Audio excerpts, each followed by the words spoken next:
দেখুন আপনারা স্ট্রবেরি আপনি নিজে হাতে উঠান। দেখুন এখানে একটা স্ট্রবেরি, এটা কয়টা কেজি হবে? এটা তো আপনার প্রায় 12-13টাতে 12-13টাই কেজি হবে না? তার মানে এটা 12-13টাই কেজি হবে এবং 1 কেজি স্ট্রবেরির দাম হলো 800-900 টাকা বিক্রি হয়। হ্যাঁ, যদিও দাম একটু কম বেশি হয়। এখন দাম বর্তমান বাজার কত?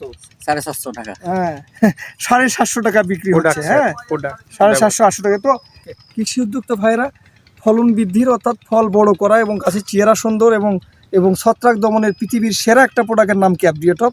উনি 3বার দিয়েছেন এবং স্যার 4র্থবার প্রস্তুতি নিচ্ছেন যে দিবেন। তো আমার ভিডিও করার উদ্দেশ্যগুলো হলো যে আমরা সারা বিশ্বের বিভিন্ন ফসল সম্পর্কে, খালি দেশের না, সারা বিশ্বের ফসল সম্পর্কে জানি, সেটা আমরা কিভাবে লাভবান হব, আমার উদ্যোক্তা ভাই যেন লাভ পায়, এরকম আমরা কৃষি ব্যবসা করি যেন লাভ করতে পারি। তো যাই হোক, আমরা বেশি বেশি জানি, কৃষি ব্যবসায় লাভ করি এবং এই রকম সেরা ফলের দাম দিয়ে আমরা। সবাই ভালো থাকবেন। আসসালামু আলাইকুম।